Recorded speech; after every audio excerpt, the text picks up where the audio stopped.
So welcome everyone to the Women in Science series. Our guest today is Asma Aziz. She is a Scholars Academy alumna and currently a student at the University of Texas Medical Branch in the Physician Assistant Program. Welcome. Thank you, Ms. Mercedes. Can I share my screen? Yes, please.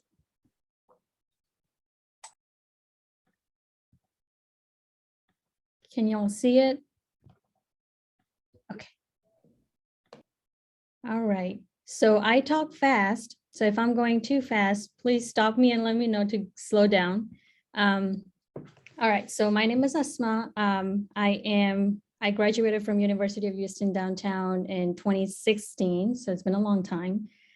I am currently a second-year PA student at UTMB. I graduate next year in August. Before I start talking about my journey, I would like to talk about what physician assistant is. So physician assistant profession was established to overcome shortage of primary care during World War II. So during World War II, there were a lot of primary physicians, but there weren't enough to provide health, public health, and also to veterans. So they came out with the physician assistant profession, and it was based on people with military medical trained background. So people who were already veterans who were already medically trained, they were trained further to become a primary care provider, overcome that shortage. I'm talking about like 1960s, 70s, and UTM, one of the first PA program, first college to do a PA program in Texas. And it's been, I think it was established somewhere 1981. So it has a long history. PAs are basically very similar profession to nurse practitioners. Their duties are very similar, but the difference is the academic training. So PAs are trained under medical model along with medical students. Nurse practitioners are trained under nursing model, so more of a bedside manner, more of taking good care of patient and things like that. So that's the whole difference about nurse practitioners and PA. But if you go to either or, at the end of the day, they both are qualified to treat you, and their role is pretty similar. PAs work collaboratively with the physician and rest of the healthcare team, but the scope of PA is varies according to the job site. So we do 2 to 3 years of training in school, but most of our training is at the job site. So whatever specialty we go in or whatever physician we are working with, they will train us. The main training happens at the job site. They can diagnose illness, develop and manage treatment, prescribe medications, order diagnostic, pretty much do anything and everything as a physician does. There are some limiting factors to PA, which is basically prescribing Schedule II drugs, treating mental health disorders, and very little things. It's not much. And the good thing about PA profession is the flexibility of the profession. So when you graduate, you don't have to do different fellowships or different specialty training. If suppose I work in the ER today, tomorrow I feel like I want to go in derm. If I get a job, I am medically trained to go in derm. So we are more trained as a primary care providers, and we can go in any specialty we want. We don't have to do further education for that, like doctors do. As I mentioned, it's a 2 to 3 years program, depending on which university do you go to. UTMB is a 26 months program. It is a master's degree. Minimum requirement for getting into PA school is you have to have a bachelor's degree. You have to have certain science prerequisite courses. You have to have patient care or healthcare experience. Plus, you have to take GRE or PA-CAT. PA-CAT is something new. Not all the colleges are requiring you to have PA-CAT because they just came out with it. So there are still, I think one college maybe in Texas is requiring PA-CAT and rest of them are still requiring GRE. Other thing about PA school is very, very competitive to get in. You will find that out why. It is very similar process as a medical school. And you have to apply a year in advance for the next year, whenever you want to get in. So my undergrad journey. Undergraduate, I did at University of Houston downtown. I divided in 3 parts. So basically what I did at UHD, well, I measured in what were the other extracurricular activities I participated in, things like that. What I learned, what kind of skills I learned at UHD, which came in really, really handy when I went in the work setting later on. How did it help to shape my career? So first, let's start what I did. And this is Dr. Gulati. She and Dr. Parker, my biggest supporter ever during my whole entire 2 years of college. So I measured in Bachelor's of Science in Biology, and I was a part of Scholars Academy. I think first semester I wasn't a part of it, and then Dr. Gulati told me about Scholars Academy. I applied, and then the second semester I started being a member of it. I got different scholarships through Scholars Academy, helped me out a lot. We participated in a lot of community services. I was a science tutor, so physiology, anatomy, chemistry, biology, things like that. I taught that as well. There were a lot of leadership opportunities that were given to me with Scholars Academy, and that looked really good on my resume when I applied for jobs. Undergraduate research I did with Dr. Gulati for 2 years. The research, it was very at a primary stage when I started. So initially it was more like just looking up data, looking up articles regarding the research. So what I did was our research was about finding out microorganisms, so bacteria that degrade plastic in ocean water. So as we know, there is a lot of plastic debris in our ocean, killing a lot of marine animals. And so we want to find a faster way to clear up those oceans. So a lot of the research that has been done in India, they found certain type of organisms that can actually degrade or eat plastics for their own carbon source. So our job was to find that out. So I actually, by the end of the research, at the end of 2 years, I was able to collect samples from Galveston water on plastics. We would hang different types of plastics in Galveston water. And I was able to get different samples for that, and we sent it off for DNA isolation. And so I'm not sure where the project stands right now. Maybe Dr. Gulati can tell you later on. But I really enjoyed working in the lab, trying to find out, and I was given the freedom to take the research on my own. So that was really nice. Another thing that I did during my UHD 2 years was in 2015, I was given an opportunity to do undergraduate research at Texas A&M in biochemistry lab. It was a paid internship. And over there, our job was to find out enzyme promiscuity. You might not have heard these words, but basically in simple words, what it is there is an enzyme function. So it could be if you have an active site of a protein, it binds to the protein, creates some sort of enzyme function, right? But that particular protein can also bind at another site and give you totally different functions. So it's like one particular enzyme, but it has many functions. So we were trying to find out how they evolve, what happens in bacteria. It was more like biochemistry research. My data was also used in one of the publications, so which was really nice. Other things I did at UHD was some miscellaneous activities. So here and there, I was given opportunity to become a mentor in genetics class and microbiology class and like different things. So I participated in those as well.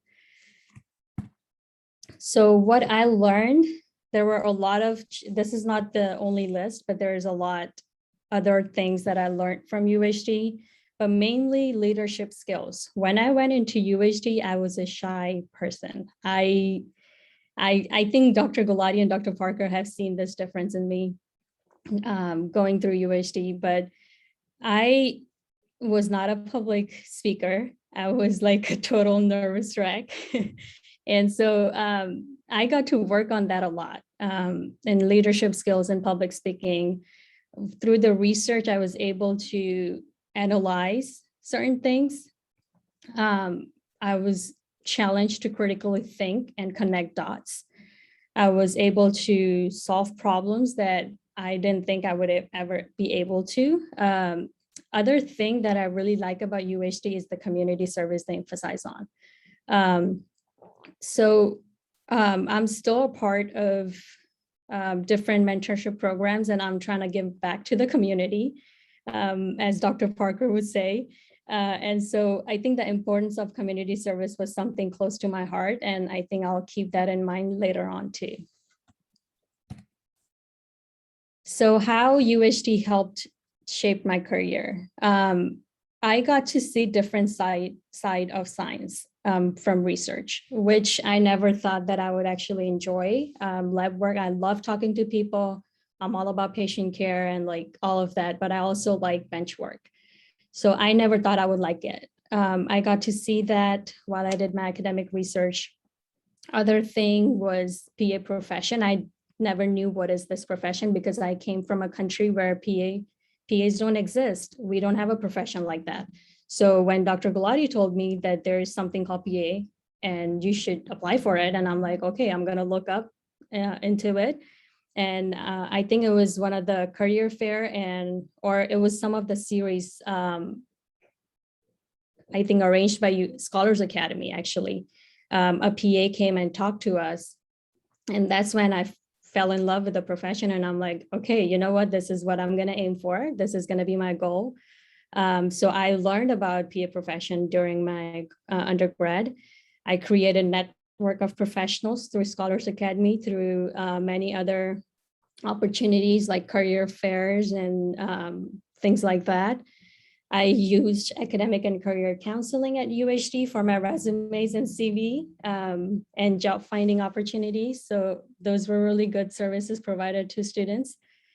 Other thing that I really, really like about UHD is the interaction with professors. It's a smaller campus. I like smaller class size.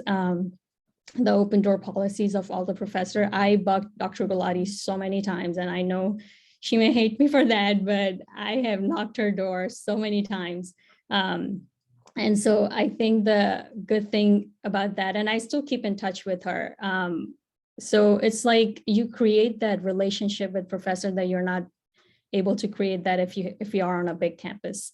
I also met some like-minded students who wanted to pursue medicine, and I'm still in touch with them. So that was pretty nice. So after college, what I did, it's a little complicated. That's where the complexity starts. So I created a timeline. So hopefully that makes it a lot easier for you guys to understand. So let's go right ahead. So I started UHD from 2014 to 2016. That's where I got my bachelor's from. At the a year before when I was about to graduate. So in 2015, that's when I applied for PA school because I didn't want a break. I wanted to get right in. So I applied to different PA schools and then did interview in 2016 year, but didn't get in. So then as soon as I graduate, I got myself a job as a medical scribe. Medical scribes are basically a little helper for doctors or physicians. I worked in an internal medicine clinic where I followed the doctor in the patient's room, and as he's talking to the patient, I would write everything down in the documentation. So my job was to document everything doctor and patient talk about. So that way it makes it easier for the doctor to complete the note at the end of the day. Together with medical scribe, I also opened up my own business with my cousin. It's called Sweet Stories. And it was a bite-sized dessert company. So we would do desserts for like birthday parties, baby showers, bridal showers, weddings, and things like that. It didn't last long because we weren't marketing enough. And then I got married and it just got messy. So I gave up on that, but I continued the medical scribe. So in 2016 and 2017, I applied to PA school again because I got rejected for the first time. So I was like, okay, let's give it a try while I do my medical scribe job. I tried again, got one interview again, then got rejected. Then I got married at the end of 2017 in December, and I totally moved to different towns. So from Sugar Land to Woodlands, like 1.5 hour drive. So I moved there, and then I applied again. So in 2017, before I got married, I applied to PA school again. And this time I got 4 interviews after my wedding. And all 4 put me on waiting list, and all 4 of them rejected me. So, there's one more time coming. I took a break after that. So from 2018 to 2019, so like end of 2018, I took a break. I was like, you know what, I'm just going to take a break.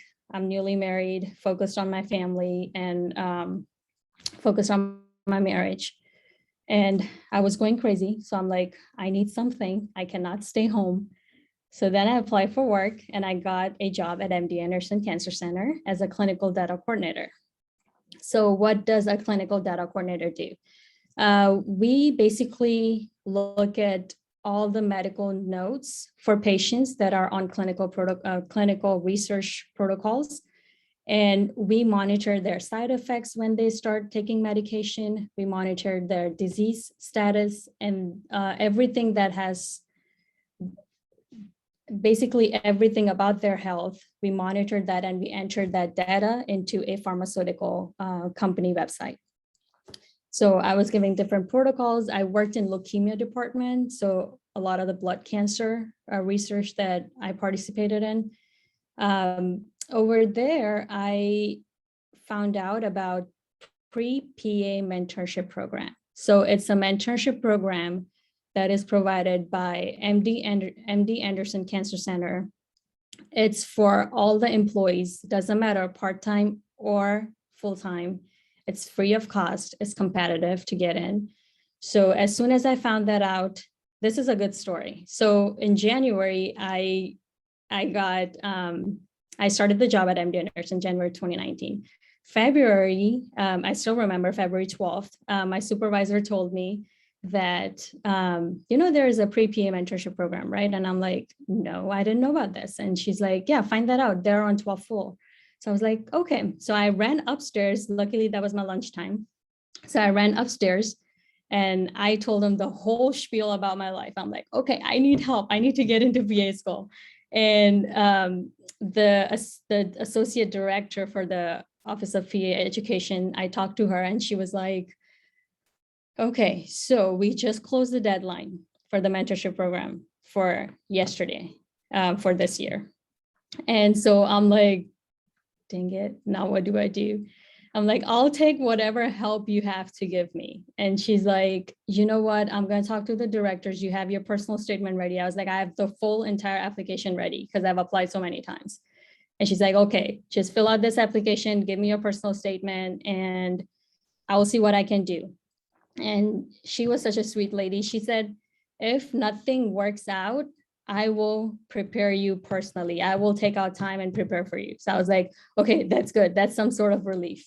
But they took me in. So I was trained over there we went over through my whole entire application. They cut off my whole entire personal statement. They're like, no, you have to sell something other than this. You're going to write a whole new personal statement. So I pretty much worked on my application again. with their help. They prepared me with mock interviews, how to interview better with like multi-minute interviews or individual interviews and all of that. Super great people. Oh, there it is. So then I applied again at the end of 2019, or actually mid of 2019, while I was going through the mentorship program. And this time I got 2 interviews, and both of them accepted me. One was UTMB, one was UTRGV. I rejected UTRGV because UTMB was closer to home. And so there it is. I started in 2020 of summer. I graduate in 2022 of August. So that's where my whole life has been. So throughout this whole process, did I have doubts? Yes. That's a normal way to cope with everything.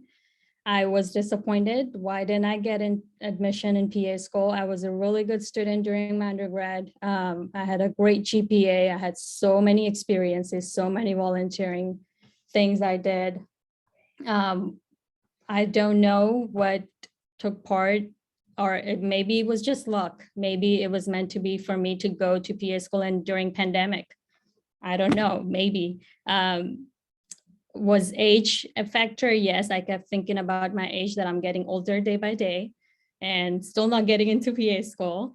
The clock is ticking. Also financial responsibilities. Of course, we all face that. Family responsibility after getting married. So I'm still juggling family life with school, taking care of mother-in-law, father-in-law, and a husband while I'm going to school. So yes, family responsibility was a big factor. What are the odds of me getting into PA school? I'm a female, I'm Asian, I'm immigrant, all of the above, right? So yes, I had doubts, but what kept me going was my motivation. I kept reminding myself, why am I doing this? I think I still think about it, like if I would have given up, my whole purpose was, once I have kids, once they're all grown up, what will I do with my life then? Like, what is the purpose of my life then?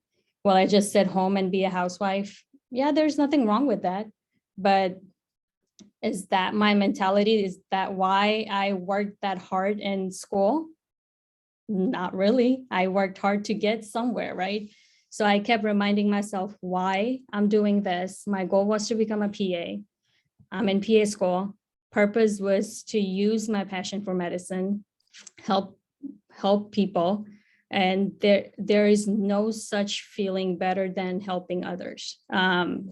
It's not medicine related. It's just in general, like if you help people, there's this inside joy that you get, right? So that was my purpose, and it still is my purpose. Hopefully I achieve it. One day I use my knowledge to treat people.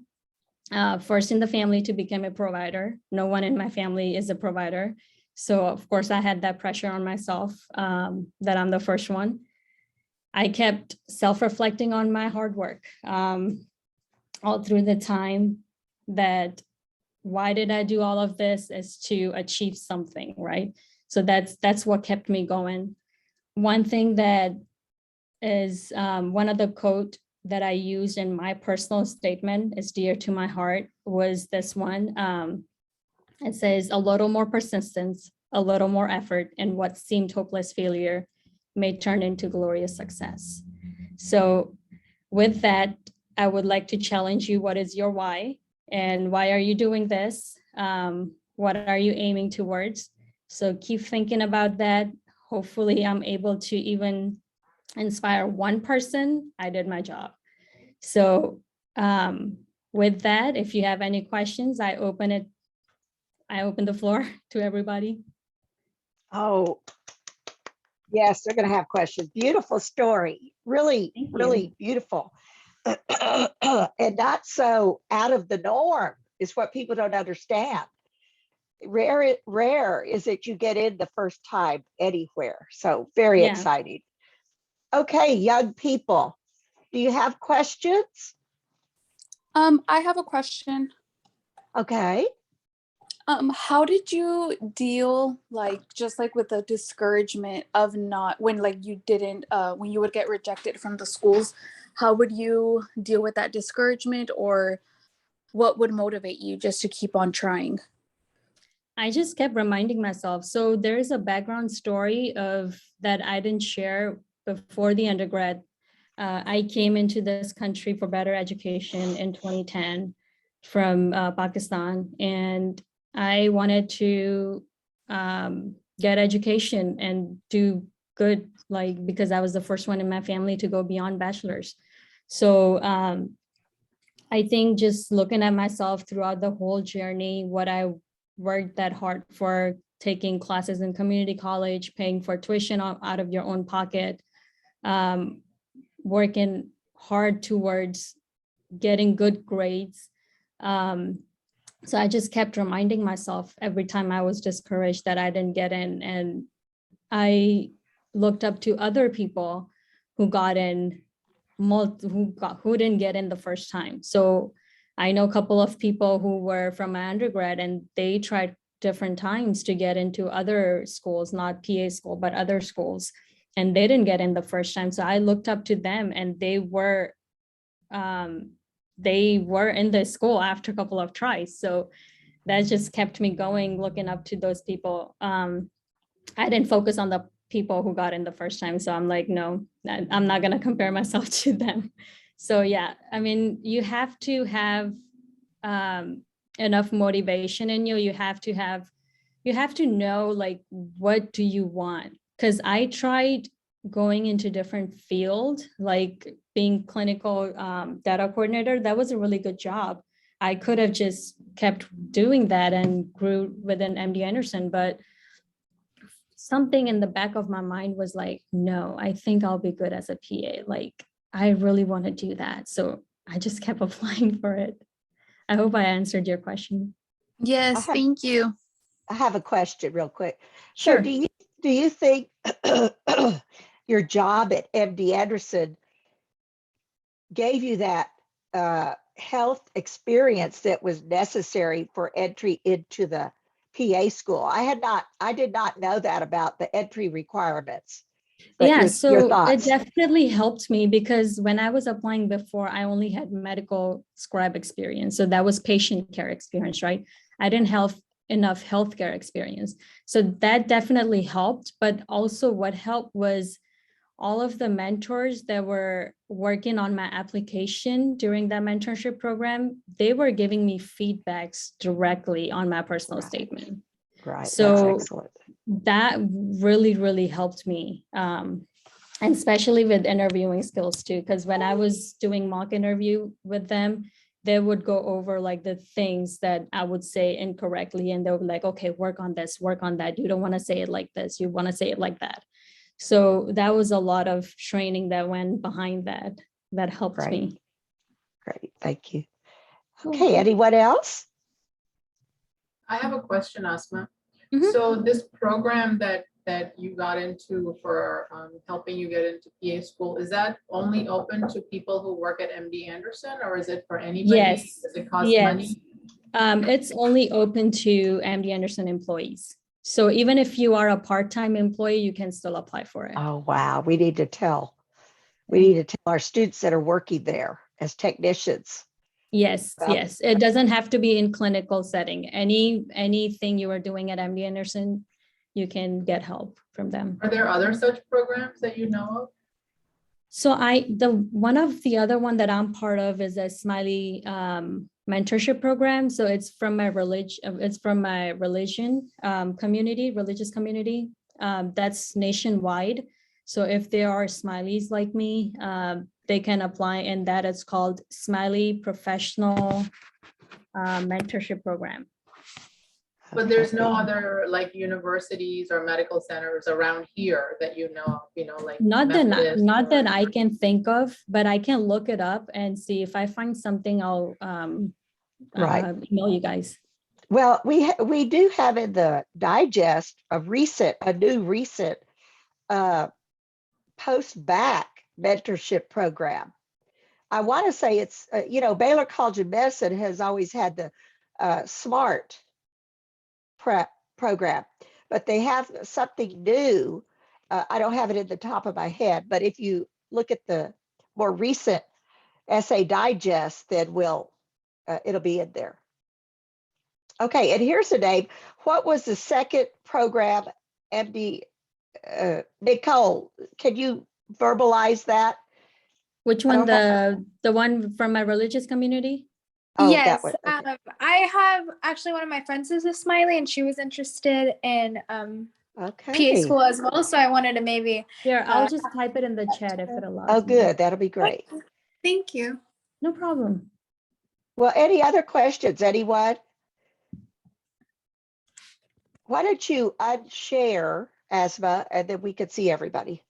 Okay. What a wonderful presentation. Just really nice. And oh, look, there's some thank yous, some sweet things that are being said. Justly earned, right?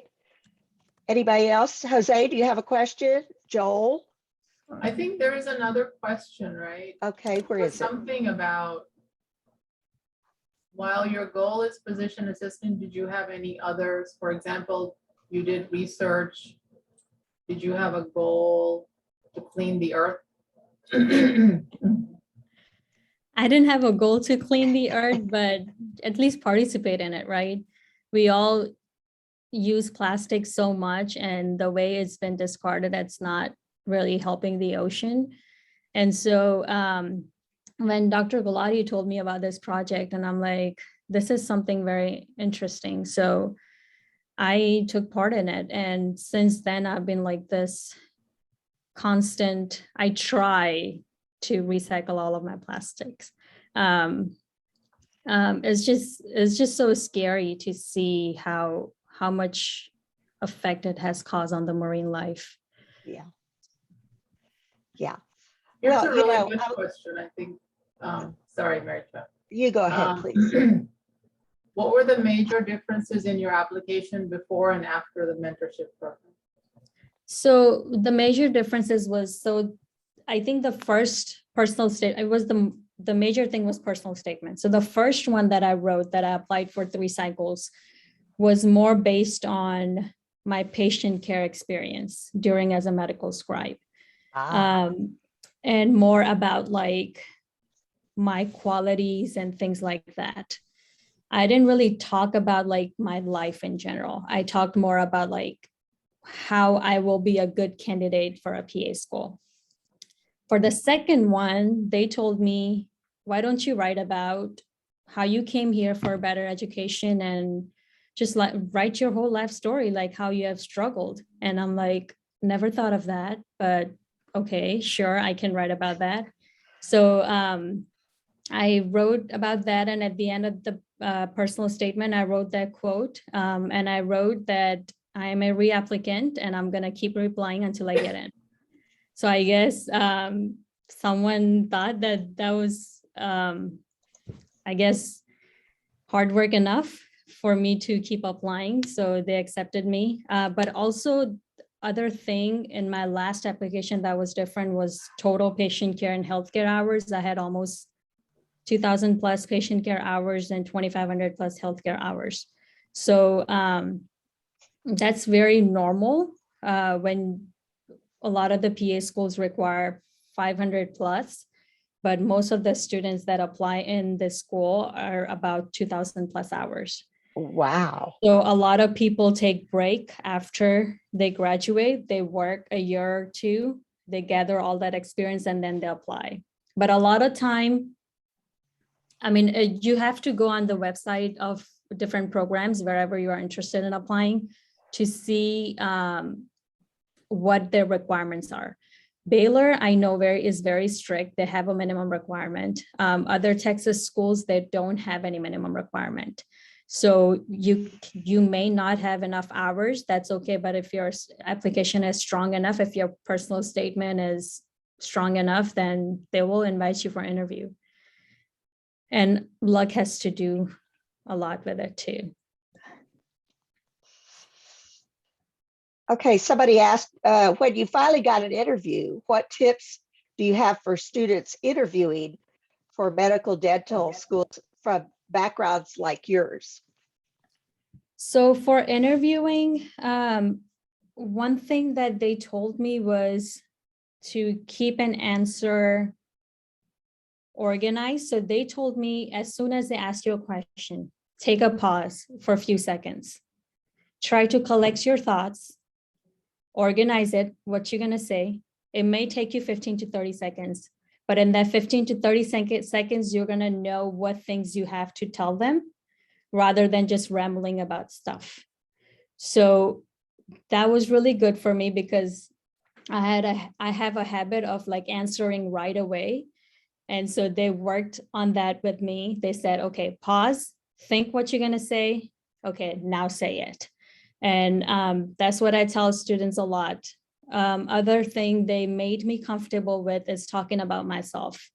I was never a person who would like to talk about myself, and a lot of the interview questions are talking about yourself. And so they made me comfortable with that. They kept asking me questions, personal questions and things like that. And I just had to go with them a couple of times and to see how I can say or how I can sell myself. So those were the two really good tips that they worked with me one-on-one. Great. Great. Anyone else? Well, I want to say thank you so much for sharing. I mean, the journey is still going on, but I'm sure you're going to make it, and we're going to bring you back at some other time once you Yes. get through. Yes, I am looking at the chat too. I'm gonna put my email. Feel free to email me. If you guys have any question of something, I'll be willing to help as much as I can. Wonderful. Remember, she's going to school too. Don't inundate.